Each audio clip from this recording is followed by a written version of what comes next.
what I want to kind of discuss. Like, so we've had Book of Boba now, and that was a letdown. We had, again, not their project, but we had Obi-Wan, and we looked at it, and it's like, this can't miss. Again, like, I liked it. I know we enjoyed it.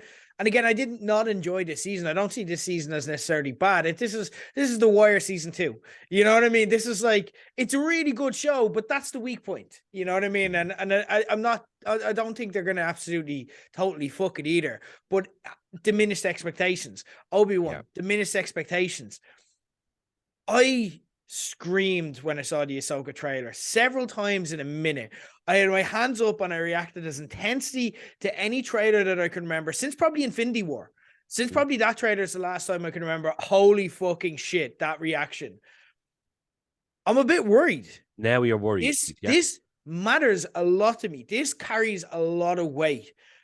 The thing that I'm not worried about and less worried about, Dave Filoni wasn't here.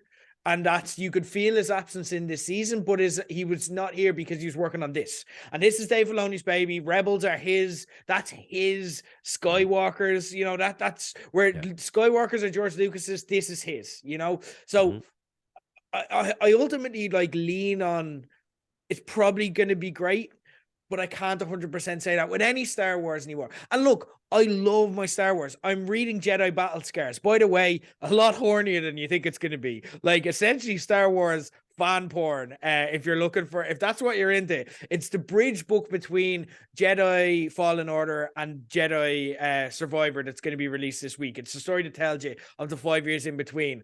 And there's a lot of sex scenes in it, which again, you're just not expecting when you pick up a Star Wars book. No. Very, very adult. Very adult. It's extreme. I'm looking at it going, Mike, Star Wars, what are you doing? But like, I'm reading that at the moment. I'm going to get Jedi Survivor at the weekend. I'm going to start playing that. I can't wait. And I'm going to start my rewatch of Rebels. I'm still very much in as far as Star Wars goes, and I cannot wait for Ahsoka. And I can't wait for us to pick up these chats. Yeah. But I don't feel 100%. I feel a little bit like they could drop the ball on this after the past few. How are you feeling?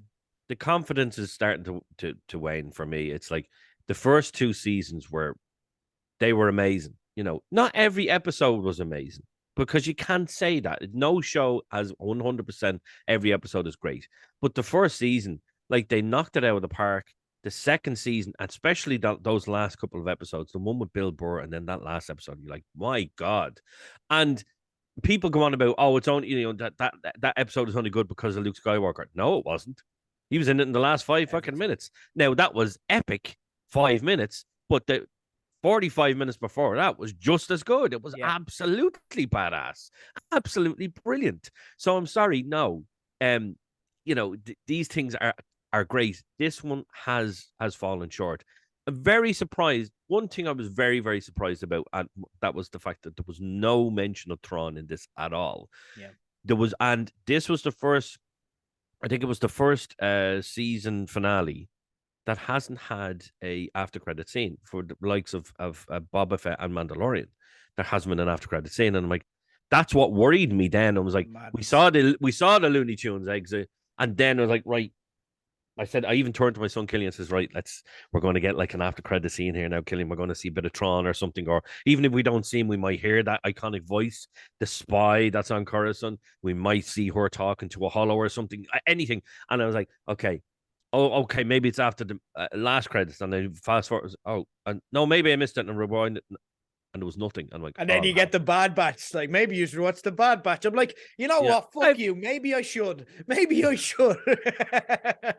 Maybe I should. But it is worrying. Now Filoni, I don't think Filoni would give us anything other than great with regards to Rebels. You know, there wasn't a single season of Rebels that. No, all of it. That was so good. So I do think Ahsoka is going to hit. You know, the first season, if Ahsoka doesn't work, they've done damage.